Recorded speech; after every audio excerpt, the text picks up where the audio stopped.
me a second.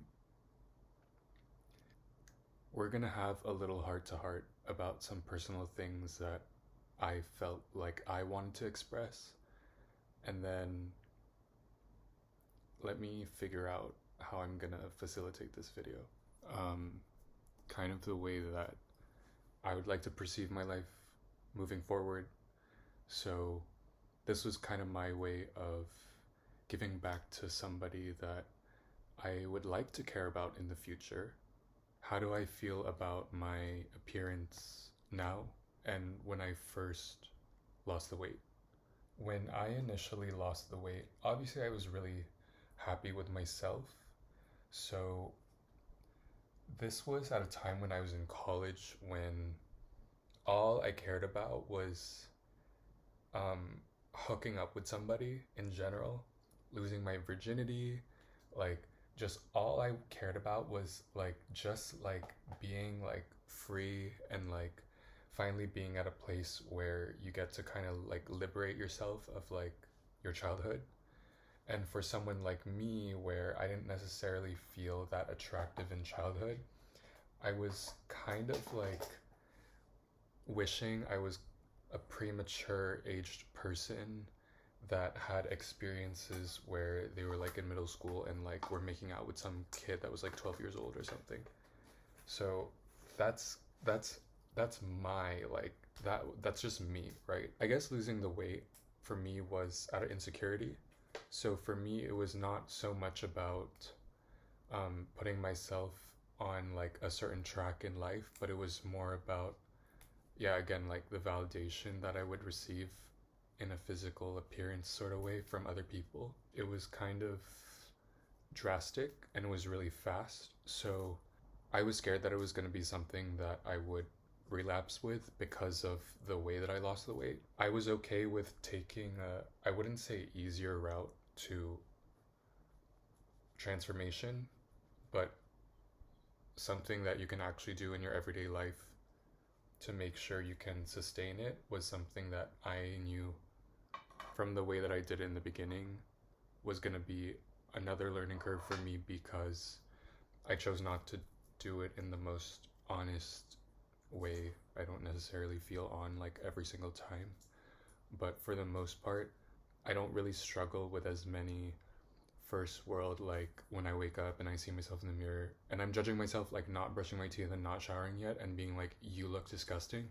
Like I don't have as many days anymore where I feel so critical of myself. When I first lost the weight, I was like in beta testing and I was just like, oh my god, like I don't know what's happening. Like I feel like a fresh fawn, like just like like I don't understand this body that I'm in.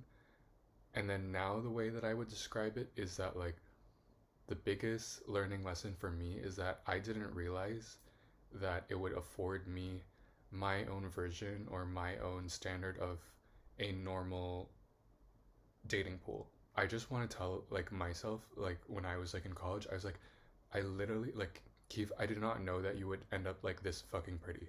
Like to be honest, like I like that the like just say it, like I'm like Keefe, no, like seriously, it's so fucking weird. Like the first part is like Asian genetics and like me growing into figuring out what more defined features I would receive from like the hereditary like makeup of my human. Like I didn't realize like you can see some more like lived in like not old money features but like kind of um oh my god, I'm so scared that like when I'm 30 I'm gonna look back at this and think I'm so crazy because I used to do this when I was like younger. I'm really learning not to discredit myself if someone calls me attractive or pretty. So like if someone is like, "Oh, like you're handsome or you're this or you're that" in English, I'm just kind of like my initial reaction is to laugh at them and then say something about like, "Oh my god, you don't even know like when I was young." And so I'm saying like I am really like trying to learn to like just exist in that perception that someone has of me and not wanting to again like discredit myself for their opinion. What are some things you've learned about yourself in your queer identity? I afforded myself a lot of freedom with exploring different facets to the human experience. Heteronormative female relationships in my life, so many supportive, loving people in my life. I really like the demographic of females that I regard as having the most insane natural comfort of attraction to. That is in a very reciprocal relationship, right? I was just in a really privileged place where I benefited from life because of the way that I was liked by the people that I chose to respect liking me back. I try not to be really astringent with adhering to certain like style codes. I try not to stifle my own creative freedom with expressing myself. Then I also don't like subverting uh, what is right just out of like a complete like tactless like self-expression of who you are.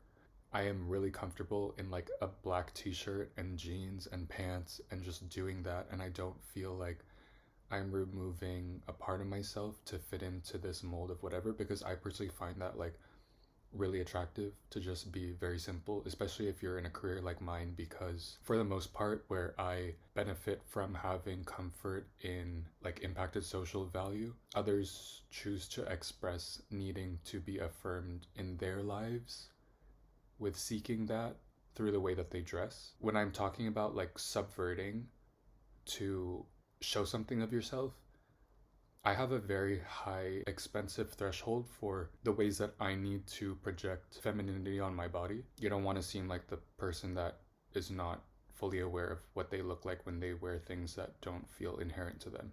My choices are more tasteful than someone saying that I'm doing it because I'm revolting against like whatever problems I had as a child of not being able to express myself properly. If it was about like doing all that, you could go to Zara or you could go to other places just because you needed to feel something with yourself. I swear to God, in a black t-shirt and pants, I am so fine. More fragile and delicate clothing obviously comes with dry cleaning. If you are a girl and you have seen the things that I'm pertaining to, and you've tried it on yourself, we cannot have a discussion about how like you are not comfortable with just wearing like nipple stickers, because I like I'm like I come from like braless silk gown type of women crowd. The logistics of wearing it, yeah, there are a lot of things that you have to consider. You don't necessarily like, you enjoy yourself, but you don't necessarily enjoy yourself as much as someone more flamboyant can, with just wanting to be sparkly and like super like,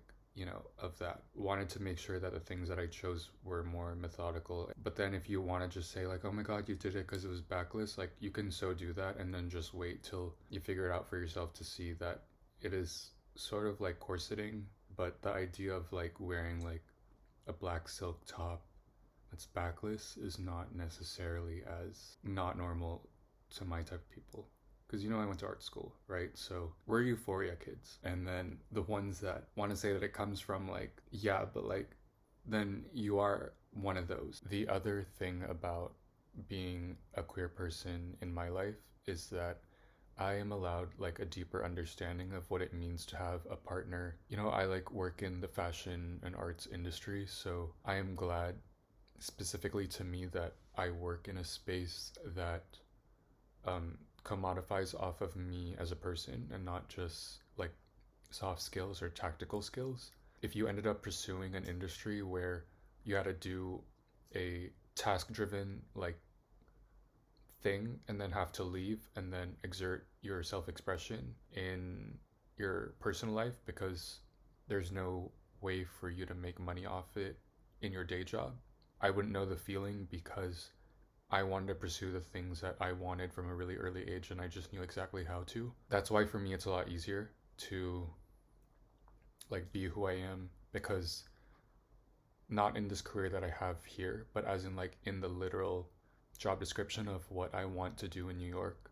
Basically, if you get hired for a job like that, you are being celebrated for the way that you look at women's sexuality, the way that they feel comfortable with your own sexuality. If you understand that it comes from a very sterile bar of standard of person, the most assimilatical the most assimilatical, I'm hoping that like basically what I'm hoping is like Diana Vreeland looks at me and is just like what I am, in terms of, instead of her being like, that is not what we like. And it's like, I know those are not what we like.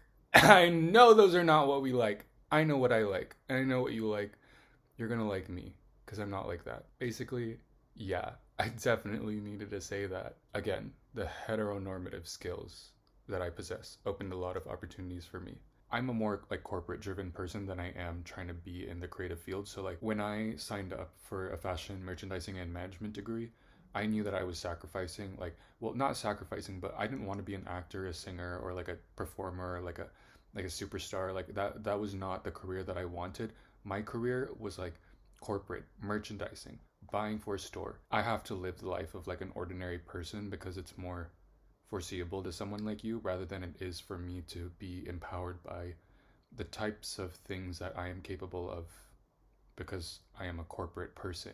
So you know that it wasn't about being like a celebrity or like something like that in the beginning. Not that yeah, in the beginning it would never going to be about that. I wanted to talk about how like, you know, there are certain designers that like that are in different facets of this world to do something for the people that it identifies with. What I wanted to describe myself as in comparison to those other opportunities as a queer person is that my job at a like media publication would be commodifying off of who I am as a person and me as a person not necessarily having to have traits of creativity that I don't agree with wanting to be known for the way that I want love in my life to exist. I'm glad that I came out the way that I do. You know, like I'm still gonna do it, but I'm saying like when I loved to wear like highlighter and like 3 tones of highlighter so it would just be like a tricolored like dream on my like cheeks. Like I would still do that, but I'm saying like I am not like a concealer cover up guy every day of my life. I don't even do BB cream. Some people could be like, "Oh, but you still do that." I'm like, "Yeah, but not no. Like yeah, but then no. Like as in like I swear to God, I feel just as normal. I feel just as seen, like natural like way of like oh my God, Keefe. Yeah, it takes like some sort of like within you to like feel that way, to be one of those that are employed in the industry and then someone negating you and just being like, yeah, obviously like queer people like work in that industry and it's creative, like obviously good for you, like you should make money like that. And I'm saying no, I make money the way that a hetero man does in order to be successful as a shark in their life. I am more similar to that than you wanting to absolve yourself of any responsibility of taking control over your own journey through being queer or whatever. In a partnership, I want to be able to attract a certain type of sexuality that I don't think either of us are really examples of the extremities I've heard in certain industries. Like if you can show up to a dinner function, like a business function, and you can have somebody by your side, then it looks better. The way I'm describing to the guy is like, please don't listen to me. Like I'm saying like this is the excuse. This is not the excuse why I have you. So other people are like rushing to like find a family life and like do this thing to like be better in like client basing and like all this stuff. My reason more so, to me, it's a good indicator of what you need to be validated in this world. Clearly, if this is the person that you chose to spend a life with, you can dissect what we look like together and you tell me what is the problem with us. Oh, this one definitely needed like blank in order to feel oh, this one definitely wanted this out of the other person. For whatever stereotypes that I fall under in this world, because everyone has their own, I am good with my intended partner being the indicator of what I wanted out of a person in order to feel validated on earth. Like, I knew that I was going to get legally married in the future. Like, even as a kid, like, it never was going to be a cultural problem for me to get married. Like, if someone were to tell me, like, oh, this is it, I'm like, what the fuck are you, like, no, yeah. I'm like, what the fuck are you talking about? It would have never been a problem for me, like, at all.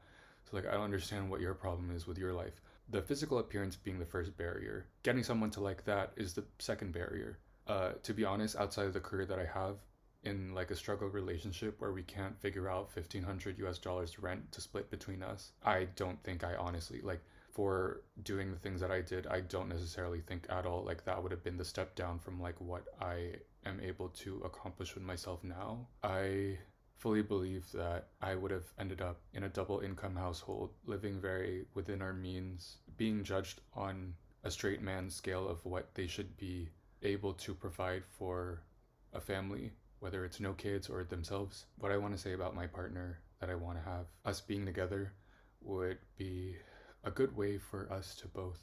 Well, first of all, we have to be in love. Yeah. First of all, we have to like each other. For me, it's like, oh my god, thank God I like found someone like this.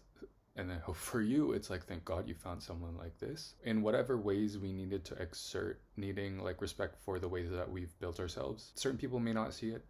I know that my type of demographic would completely understand what I'm talking about from a lived experience of like understanding the market of queer besties you could have in your life. Being able to be in a partnership with somebody that I identify with, that's not a super struggle relationship, that we need each other in order to cure the depression of what our career prospects gave us.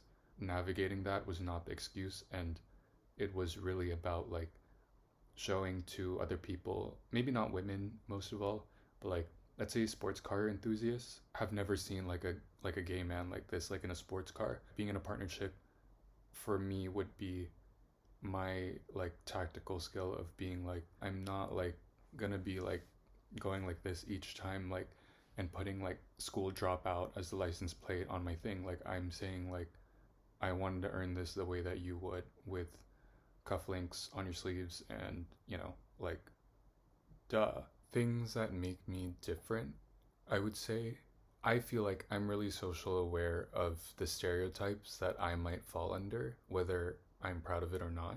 Intercultural dynamics as an Asian is something that I wanted to figure out how I would ever describe on camera and feel comfortable projecting as a really definitive way or opinion of something. I would say the first barrier for my partner, if you are going to be watching this, but I'm saying the first barrier you need to know with me is that as an Asian that likes to represent themselves in the way that I do, it's going to be really difficult for you to find which ones inherently possess the traits that they want to say they have, and the ones that did it as a survival mechanism based on like privileges of their life. When I say inherent or survival mechanism, let me think of like different ways that I want to skinamarink around the idea of it. I just think that like the more privilege someone has with money affording them westernization, it is so much harder to figure out who's bluffing and who's not, with again money being the reason why they can do that for themselves, or them actually living as it from a very very early age. But then the other part that I was trying to avoid was like being an Asian that doesn't settle for a weak-minded Caucasian person is a huge deal to me. I respect more when I come across like an Asian like me that has experiences with like friends that are kind of like blind to ethnical rhetoric that they don't know they're projecting, but like you're not telling them that it's wrong. I have a friend, and then she says something like, "Oh my god, Keefe, you're like the best Asian friend I've ever had." No, I get that. But then the other part is they're sharing with me a comfort level that they didn't necessarily ever feel like they would be able to confide in something that wasn't comfortable to them. And being in a support systems like that is, to me, way more fulfilling than just saying you had multicultural relationships and then seeing the psychographic details of what they're portraying it to be, and you not necessarily feeling so impressed by it in the end. I would say when I look at like a Asian and white couple, for the most part, I think that possibly the Asian grew up in an environment where they were not so used to it. So in a later life, when they are liked or validated by a different ethnical background that they personally never experienced even like a childhood comfort with, then that could be very much a reason why people choose to like each other. And there's nothing wrong with that. I think the barrier for me in an intercultural relationship is that this is for your partner, right? Yeah. So, okay, a white guy is probably not going to be the reason for the home breaking of a relationship with me. I'm really used to being able to take a blonde girl and like, if I'm seeing her walking down the stairs, I will take a Snapchat of me yanking on her hair, and she is not going to get angry. A girl would like put fake tanner on for the first time I made fun of her because I thought that was what she needed from her telling me that, like the fake tan is like showing on her skin. And so I deduced it to like a joke that she was trying to tell me. And she got angry and she started crying because she was wanting to tell me something deeper of like, yeah, when she was a child, she was insecure about the fact that it was showing on her skin. But maybe it was the idea for her of being able to share with somebody that doesn't look like her, that she had a want or a desire to appeal in a way that she couldn't necessarily do for herself unless she went to the boardwalk and stayed there for like 8 hours. And then my complexion, right? I've learned a lot in my demographic of women of how to navigate relationships with the type of physical appearances that I'm used to. A lot of people like to reason that it's just like experiencing any other relationship with a person, and you just have to tell them that, it's no big deal or whatever else. But I think what I've learned from my past in my childhood is that people that do feel like they are prettier or more confident in themselves at an early age kind of expect you to have a different set of standards for how you navigate their feelings. If you tell them like, oh, get over it because you're pretty and it doesn't matter, you're missing the point of how all of us are supposed to have our own validated experiences, and just because one is born without the privilege of another doesn't make theirs less valid. Is it a first world problem? I don't necessarily think so, because I've been sensitive to that topic for a very long time. Not necessarily being able to sleep with a guy that has had this, but like girls like being able to like know that like when I was a kid, I've been able to graze my hands through like a girl's hair that was like blonde, and like know that they put like lemon juice in their hair in the summer to make like natural highlights come out. Knowing that like 36 hours without shampooing their hair actually changes the viscosity of what it looks like faster than a different type of texture.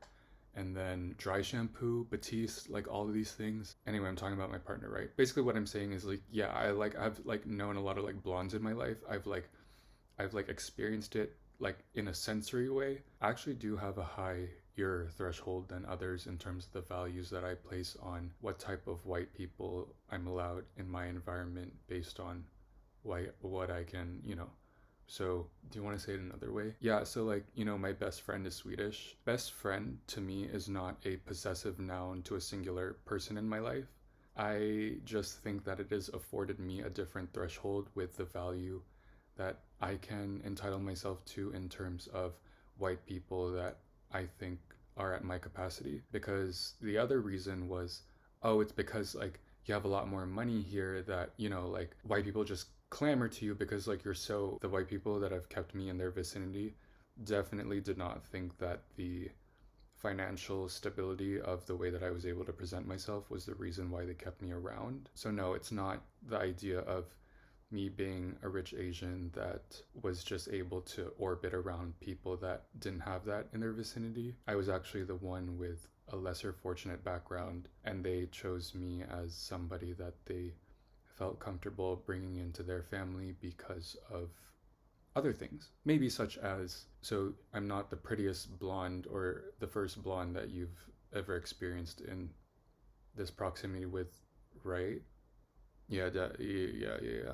You might be the prettiest right now. Each pivotal relationship that I've had with a girl, for the most part, the important ones have never been, and you're not avoiding anything, Keefe. There was a taste, there was a style that I liked. I'm trying to give you an outline of, yeah, but that one has white friends too, And I'm saying, yeah, I have white friends too. I would like to have a partner that is Japanese and Mexican, because to me that is way more interesting, as long as you're a closed-minded individual that only likes to stick with what they're comfortable with, and you don't necessarily think that finding ways to balance communication in a multicultural relationship is even an effort you want to take because you don't need that for your comfort level.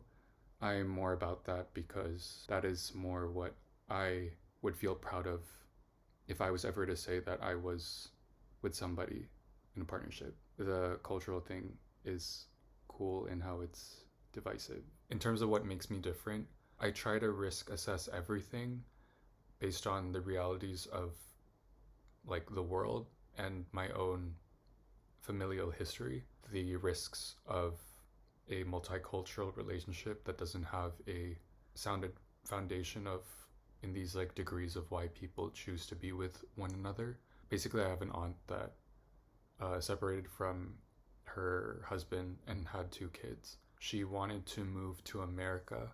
This is real because I lived with her, and this is totally Filipino immigrant style things. And she got with this white guy, and they got married, and they were fine. They got divorced, and she ended up having to pay alimony to the guy. But I'm saying she had a green card, and the reason why they got married was not a part of why they got married. They got married.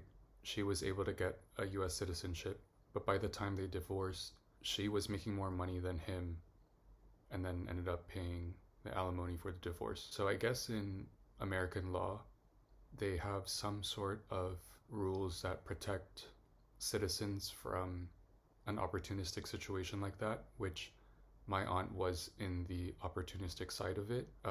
She did it as a means for supporting her own children back home, using marriage or love even as a excuse for, it's like, what are you gonna do? Are you gonna be a green card holder that can't access these jobs for the next 5 years of your life? Or seduce a person into marrying you, leave him for 2 years after you get the job that you can to afford the things that you need, for the real like sort of reason of why she ended up there in the first place. I think that is a big fear for me because it was more a problem for me back then than now, but I'm saying back then, if I was ever angry about the situation, my career could attract that type of human towards me, and I didn't really know what sort of protection I had over my own decisions. I'm the younger one, and I can be more oblivious to things because I'm infatuated by a situation. I don't think I'm infatuated right now, and I just think that it was a valid like insecurity of mine. I'm not a green card holder. I was not a naturalized like whatever. I was like, I am one. So I don't necessarily think that it's a problem with you. The second one that I wanted to bring up that I should probably generalize is that when it comes to looks and money, I've found that when somebody is making more money than the other person in a relationship, the person that makes more money feels like they have a bit more entitlement over what they can afford in their life. Somebody was very good looking, physically amazing, didn't grow up with much, and was taken into an opportunity where somebody that had a lot of money wanted to find a way to show themselves as worthy by providing this person a life that was truly aspirational to a point where the environment you're given gives you a lot of reasons to defend the person that is providing for you, and then chalk it up to love being the reason why you fell into the marriage. Their motive being like, look, it's either this or nothing. It's either this or the way that I grew up. You know, in like nightlife, apparently, like you can hire like women to show up to your boats because you're lonely but you have all this cash and you need to have a sensory experience with a culture that you couldn't afford for yourself, yet you were able to afford that much else for yourself. I'm not too familiar with that because I don't have any friends like that that are that desperate. Neither do I have friends like that that are so fucking rich that they can spend that much on companionship. Most of the insecurities that I had in my first year of losing weight still persisted through the next few years because I was like, are you fucking kidding me? Like, this is year 1 out of like, don't be dramatic. If I don't hold up for enough time where it's comfortable, someone is gonna feel catfished because, you know, personally, I would never be able to find pride off of being that sort of provider in a relationship. Do I actually feel that ugly next to you? No. If I was able to define myself as a person to other people, I'm saying that what I appreciate in a partnership with you is that I don't necessarily think that the excuses for the personal sacrifices you have to make in terms of physical appearance that you wanted out of your partnership are as extreme as in different examples. Because I'm very much focused on making sure that the superficial needs of what you desire are met because the more substantial home life things are like really taken care of.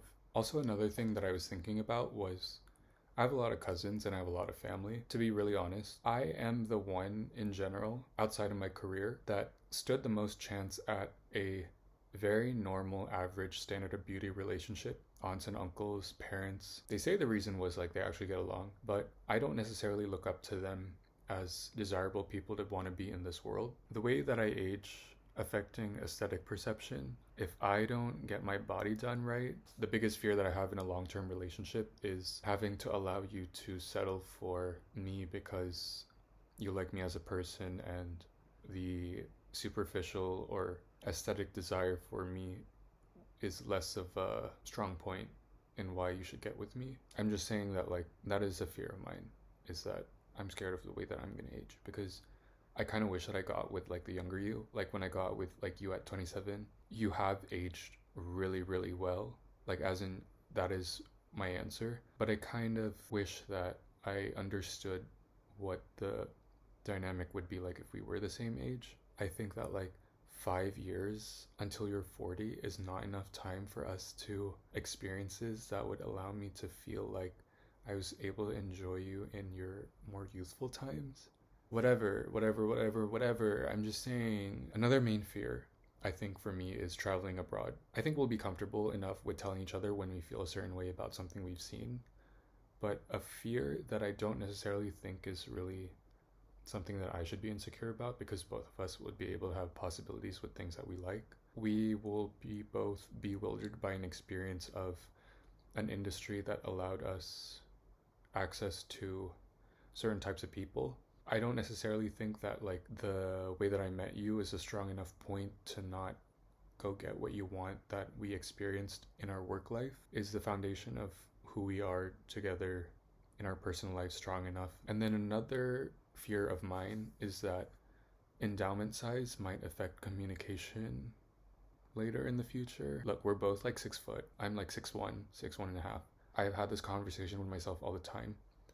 But regardless of ethnical whatever, I always thought that like at 6 foot, you should honestly be 6 inches in order to satisfy a partner. So with me, I know that in a marriage or in a partnership, endowment size is actually going to be a really important factor for me because love in the way that you look, love in the six pack, and all of that is not gonna be enough. I think my apprehension is that when we move into a different dynamic as we get older, I am scared that I may not be enough for what you need. No, I don't think either of us are necessarily so disadvantaged in that place, but I am thinking about how much that's actually going to affect like a sensible long-term relationship in general. But yeah, sorry, but what I wanted to express is like I wouldn't what I feel entitled to is how much I am. I am only trying to say that I can only expect what I am. And then I always wondered to myself, is what I am really enough for somebody to want forever? My non-issues in a partnership with you would be that neither of us have a scarcity in support systems that are actually like, I fully respect the people that you've been able to reward yourself in this life for being who you are. And you should also learn to respect, not that it's hard to, but I'm saying you should learn to respect the support systems that I'm able to afford you in this world based on the person that I've benefited from being. Our sexuality didn't really define a lack of access to things that really make a person whole. I didn't realize like what a barrier like being queer is to other people with the ways that they can have resources to other things. And then on a level where there is more financial stability within, I just think most of them are really boring. I have examples of like aspirational partners that I would look up to in terms of the intellectual understanding being there, and over the course of like over a decade there has not been any decline in like physical like appearance between one another, and they didn't let like, oh, we got bored of each other and like whatever, but we still like each other. Oh, it's so annoying. Or literally, like, you guys look like power couple fucking crazy, like, and you've been doing it for 10 years. What is your secret to the success of like, it is not communication. It is clearly, there is something about like being honest with what you humanly desire. My number one confidant in this world, uh, my like leading woman, my right hand woman. I want to look at us as being able to be something like that of her. Now, can I talk about myself? And can I, for your birthday, but it's about me. And I just want to let you know about some things that you might like about me. Clearly, this conversation is a really, really serious uh, dinner conversation that we're having, but I guess I wanted to let you know, in case you wanted to, like, what are some things about me that I enjoy about myself? I would say when you're getting with somebody like me, how domesticated I am is way more impressive than how cultured I could claim to be. If you looked at myself as an infant child when I was in high school, and you see the compilation of the best things about my life that I was able to put on the Instagram and everything. When you moved here and you were doing these things and you were making your rounds through the places and the places to be and all that stuff, and you meet like minded people that were doing the same thing, and you guys thought you were so cool because it was like you're young and you're in your 20s and like you're discovering the world for the first time. It's just so cool. I was like an infant child basically doing the same things. I would say like there is a 50% through rate with if you were like, so what is the most like of where you could go? And then you said something like, I would go here, I would go here. I would have been able to be the child that's like, yeah, and I actually know it. I just like did it like when I was like underaged and like I just didn't really know. The Envoy is amazing. The Woods. Have you ever been there? It's quite nice. It's really quite expensive for what it is. Yeah. Whatever I experienced living through when I was younger is actually kind of consistent with what 20-year-olds or 30-year-olds, even up to 40-year-olds, like to do in their spare time as their recreational use of their own dispensable income. The acumen to be able to curate a place, a list of places. I'm really about like not being ripped off. I'm really not about the gimmick. When we're going to dine, it's not like I'm like threatening you about it's gonna be so fucking expensive. Like I'm threatening you about like you can challenge my taste for quality. Not that I'm like a Michelin guide, but like I am going to know the places, not the places to be seen. I'm saying I know how to actually make good use of our spare time and make sure that we don't go through this life having to experiment and leaving a restaurant that we spent so much money on and just being like, gosh, like it was so expensive and so not worth it. Like we're gonna have that, but I'm saying like, thank God like you're with somebody that like we cannot afford for our stomachs to be. We're gonna do it and we're gonna do it right. Because I was a toddler that like knew how to like tell what's shit and what's not.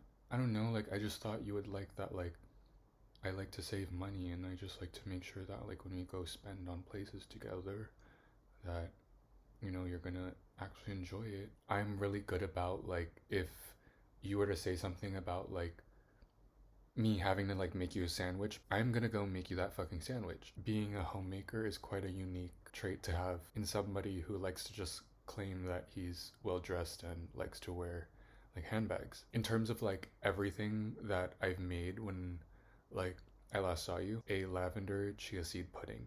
So I bought chia seeds and I bought loose leaf lavenders. You take the loose leaf lavender and you have to steep it in a pot. And I use Le Creuset pans. You put the chia seeds in and that's it. And it's super easy. So like I was trying to make it pretentious because it is, but it's not. Actually, you just have to be really considerate with, is it quirky to be quirky because you're trying to be interesting, or no, like I've had like lavender cold brew in my life, so, and then you put like agave syrup in it and everything, something you might learn to want to expect out of a meal. Foie gras sourdough. I bought like 2 pieces of foie gras that were actually whole pieces of liver, and I pan fried it, took a piece of sourdough and I put it on the pan, toasted it, ricotta cheese, and then I put the 2 pieces of foie gras on top. Then I took a pear and I diced it, and then I put honey in a bowl, put the pears in, mixed it all around. The water content in the pears made the honey run a little thinner. I placed that on top of the bed of ricotta and foie gras, and I put some coconut oil, and the coconut oil didn't actually hold up the way that I did because I thought it was gonna run and ooze all over the thing, but it actually solidified, and they turned into like these white shards. I'm really into holistic and like Ayurvedic solutions to my diet. So I would really love to go to like a Goop summit and a wellness summit. I think that those things are super like actually somebody that I want to be in this world as I grow up into my 30s and 40s. Like specific like matcha powders I like rooted like plant powders, or like ashwatthanga, I don't actually know what that is, or like maca powder. Being able to have access to like fresh acai berries to make bowls instead of it coming out of like powder packets. I am really going to be this person. Another thing that I like about myself is that I had to grow into the person that I claim to be. When you look at my aesthetic and my feed when I was younger and you look at it now, I'm pretty much trying to copy everything that I did back then, making sure that it still holds as relevant or comforting to me to want to represent myself as. Again, like I am more corporately forward than trying to be famous or a celebrity. What was important for me with like fame and notoriety? Which one informed popularity in one's life? So for me, it's like if you had a story of like some kid that was like a random and like got really famous all of a sudden and used that success in order to gain the resources that he wished he had when he was younger, you're not really going to find with me that that's necessarily the story that I align with. If I were to ever become famous or proclaim to be, people that knew me when I was younger and were close to me would say that they were surprised that it happened, like you would be surprised with anyone. They might go far enough to say like, oh, he wanted it for himself for a really long time. But I would say that in general, if they were to judge the way, basically the way that I'm presenting to you right now, and they think back to like, was Keefe really like this before he had all this like confidence in the way that he looked? I think most of them would say, yeah, he was pretty much like that. It's just a bit more persuasive now that he looks the way that he does. But I get the whole idea of when it's a story or a narrative about someone being like, oh, it was because I looked like this and like I got skinny and just wanted to fuck you and fuck you and fuck you. Like everyone is just so mean to me. Blah, blah, blah. I'm like, no, no, no, sweetheart. Sweetheart, no. First of all, it was like that. And then when I got skinnier, it just went even more like, right. So I was a pretty interesting child. I was a pretty social child. And then when fame or like success ever became a factor in my work life, what I would wish for myself is that most of the opinions of people that were really in that part of my life were like, yeah, but like, I mean, he was quite well off, like with the ways that like we perceived him as a person in general. If I look at my Ask FM and stuff, people would always tell me it was my physical appearance. If it was ever a non stuff, physical appearance, physical appearance. You're irritating, I don't like you, whatever. Not once did anybody ever tell me you're a social climber. Nobody, not once, ever sad about it. Never gonna be a problem. You're a social climber. I don't understand why these people like you. You're a social climber. Definitely not the criticism that was ever given to me. It was always about my physical appearance and all these things. And I'm repeating myself so much because for the people that I have in my life now, God, I fucking wish that I was called a social climber when I was younger. Oh, we knew he was that type of person anyway, and he just catfished those people, and like, you know, like we're supposed to like tell these people that like, you know, like you got it all wrong, like, you know, like he like, sweetheart, no, I am not a social climber. When I am friends with somebody that is like maybe somebody that you aspired to, you know, want to get to know in how many years that you grew up from like K whatever to whatever, and I show up like 18 months, I just ended up becoming someone that they felt more comfortable with confiding in than it took for somebody else that was looking from afar in the how many years of like childhood that they spent together. Like in a partnership, for sure, something that you should like about me, it would be great if you like fell in love with the guy that like had that really beautiful like comeback kid story. You're getting with somebody that just needed to get skinny, and he knew once he did, it would be over. In the younger part of me, the jealous part of me is like kind of like, if I do want to proclaim myself to be some sort of way, the next big thing would be having the partner that like could make me feel like the jock getting with like the cute like art kid that like but he's like cute. Having a partnership with somebody that looks like you could fulfill or validate me for a lot of things that I saw in myself when I had to use like ego and self-confidence as the only ways for me to feel assured in it. Having a person affirm that it's enough for them that looks like that is also like even better. Dinner date ideas. Oh, I would say a really appropriate dinner date idea for me. Somewhere where I can take you to get crispy rice with spicy tuna and uni. If we remove the sea urchin, it would be just the same. Just in case you were sensitive to me trying to be a somebody. Modern Japanese izakaya type of stuff is really what I'm about. We're needing to go to K-Town, which, and I'm not Googling, I believe it's around Herald Square, 34th to 37th Street West. I'm looking for the best Korean beef carpaccio with perilla leaves. So I would say like those would be my first two initial dinner date ideas. If you are looking to dine at home and I was making food, the first thing that I would want to learn how to make is ceviche. You're probably going to get used to me not making vegetables well because I want to make charred vegetables. Then like that's going to be a problem for you and you're just going to have to actually consume it and pretend you like it. But for the most part, I'm going to try to learn how to perfect this like right like char on a vegetable that's like roasted. We need one of those silicone mats that we have to put on the like that are obviously like we're gonna have to wash them because it would be easier to put aluminum foil. I generally like to put yogurt on my said roasted vegetables. A maple glaze or balsamic glaze depending on whether we're going for sweet or acidic that day. Do we want to put pomegranate seeds?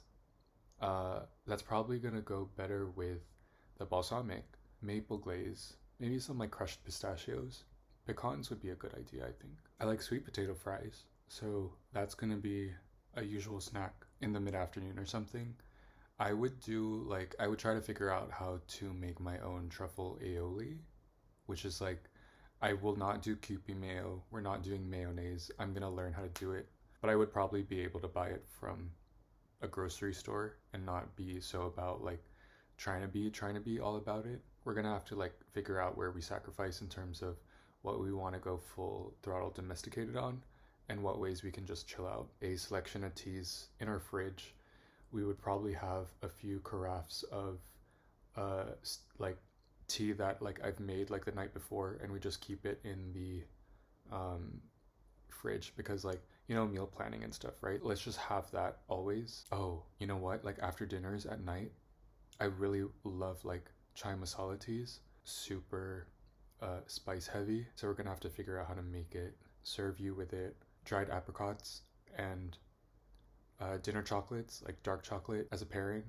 And I think that that would be a nice way to digest whatever we were having that day. In a part of the funnel of the media company that I want to work for, we have a unit in the company where if I ever wanted to obtain like a ostrich egg, if we ever wanted bison meat, if I wanted to learn how to crack a sea urchin open myself, there is a place in the company where I could put in like a ingredient order list, maybe like 2 weeks before, and they would be able to source the pieces. I have a day job and it's not going to be something that I have a lot of time to commit to.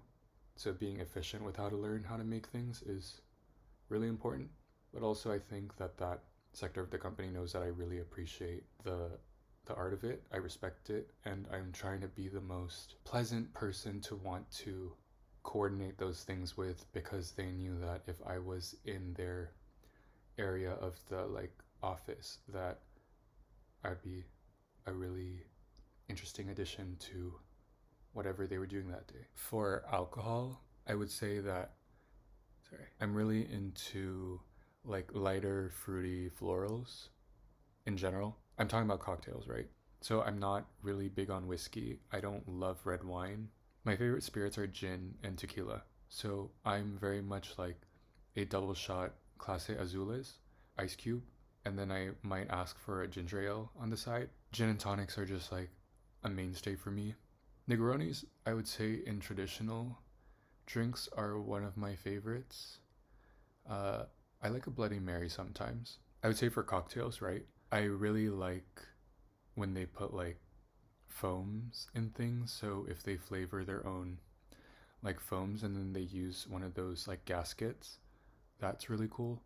I really like dried fruit as a garnish, but I would say I really don't like when they put like smoke in bell jars and then they do the little like cloche for ice cream. I would say that my favorite ice cream that I've ever had is lavender and honey ice cream from Byright, and that's in San Francisco. So I'm really into ice cream parlors. If it's sorbet, you know how like you can order it as a trio of flavors because it's cheaper that way than buying them each as individuals on a menu. The scoop is the ones that look like a you know what they have to go like this.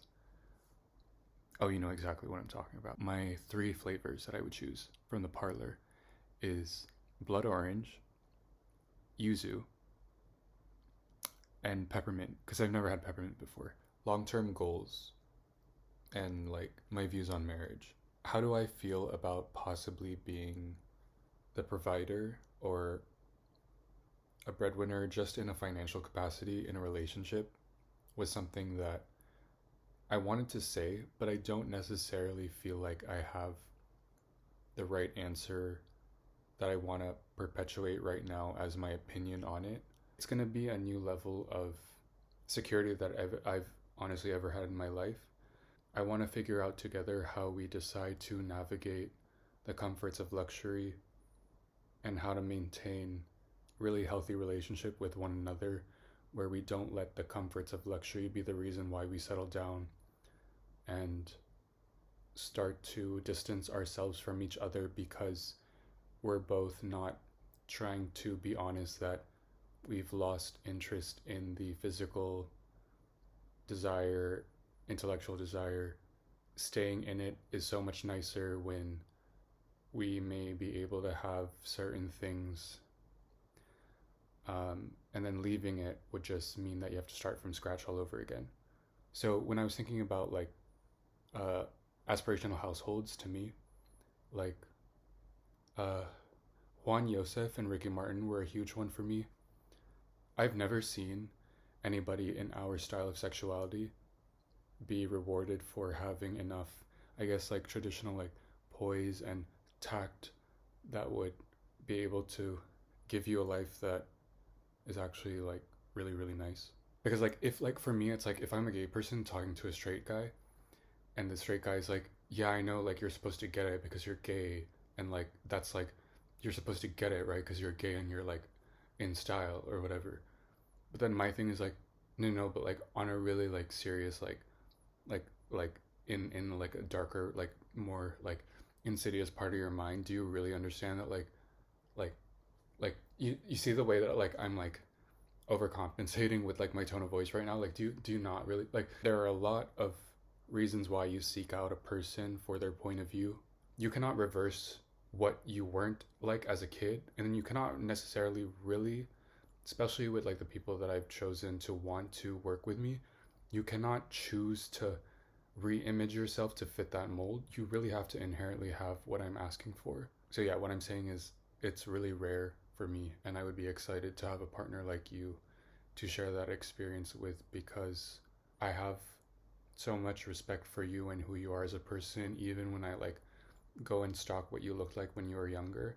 You don't have to necessarily be exactly like me because when I think about like a millennial judgment of like social networking, for a millennial, your social networking like thing is like pretty like tease. Like when I see a millennial and he has like 300 to like 500 likes on a profile picture and he's not like famous or something, I'm like really like Roslyn, what the fuck is this? Oh, it gets me like that. It's so crazy. I am such a for those things. Maybe let's move into like why I'm a good partner instead of like trying to give you direct compliments because it should be more about me. I'm trying to give you attention, but it's trying to be about me, right? Because it's about me. So it's about me. It's about me. It's about me. It's about me. I think that I bring you back to a different place in your life. I have to retract like all the like instances of like my childhood that might be a redeeming factor to why it's different. And then you would never know that because you never really asked me. And then the other part is when I was talking about inherent versus like lived experience or something, I could just have been like, no, I'm just like them, that like in one with me and in one with them, it is still an intercultural dynamic, right? You're also trying to navigate a terrain that was so new to you, so you had a lot of reasons to enjoy the things that you did. But I would say that you didn't have enough time to establish whatever standards you needed for yourself because the area didn't give you an availability of people like me that could prove to you that whatever ways other people have like fetishized the like novelty of like your ethnical arrangement and everything, I still come from a place of like, I'm not saying that like I wasn't bewildered by the experience of seeing you for the first time, but when you're used to somebody going up to you and being like, oh my god, you're so hot, or like this, or like whatever, I come from a place of all the things that I've seen in my life. That is why I call you this way. It really is a value system that's different for different people. So some people are like, I actually don't care because either way the attention is good attention. And then for other people it's like, I get what you mean with it could be tiring when there's no like fuller appreciation for what I have to hold back on. So I'm not saying like I'm exactly what you need. Like I was just thinking about like before you traveled to like Asia to like make income for yourself. So when you were over here, did the people that you ended up liking be people that brought you closer to home, or was the new experience something you were itching for because you hated being from home and like you needed something new? If you are interested in somebody like me, I assume you like the idea of what it means for what you felt like when you were younger. They'll just say like, oh, textbook factually it's like this and like this like this, and I'm like, no, yeah, but it's not you going through the experience of knowing what it means for the other person. Oh, it must be such a cute thing to like, go through. Says you that like you cannot literally drive like 3 hours away from here and already meet like some sort of cultural differences with somebody. I want to remove myself from whatever like skewed mentality that like allows people to think that they are so profound with the ways that they know how to learn about somebody until you've understood probabilities of it being about people like us. Feel a genuine like sort of like feelings that I have that I don't really have the capacity to like fully describe right now. I'm really feeding off of this like Ivy League like feeder school like college preparatory school life that like I grew up in, and hoping that that's actually a really attractive thing for you before you were so involved in how to be an adult in this world. If I like make a pass at you about how like desserts on the street are so ghetto and like shaved ice with like tamarind and like you get that right, I don't like when somebody is like, oh, because and I know this and I know this about I know this. You know this because you can Google it and you can look it up, but you're not giving any space for people that actually know that it's inherently a part of their life, a moment to feel like it's actually precious to like a human experience, instead of trying to prove that you understand everything. And then you have like you like they literally have to be taught about every single thing that I'm not trying to say literally, and I don't know why they need to understand, but I'm saying like to find that in somebody when they don't have any cultural similarities of what that could be, because being ghetto with like fishball stands and everything is not as cool to me. For us not being from the same place exactly, having somebody again that has that like cultural understanding, that wasn't taught it through a textbook, didn't learn how to get with a guy because he knows this thing, might be interesting for you. It might be a mix of that with my photography. You didn't know photography was just a hobby where my main discipline was fashion. I was talking to you about how I don't like when I come across a person that they think that they know how to handle a certain type of person because it's easy to handle anybody, tries to pretend like they've had an experience with like navigating not cultural indifferences, but like a standard of person that they know they weren't prepared to handle. I know that with you, I don't have a problem with you not having that, because your work life, heart-to-heart discussions you've had with your coworkers that allows me to feel comforted with it's not exactly the same person, but in all aspects of the world where we're talking about the same. Do you know what I mean?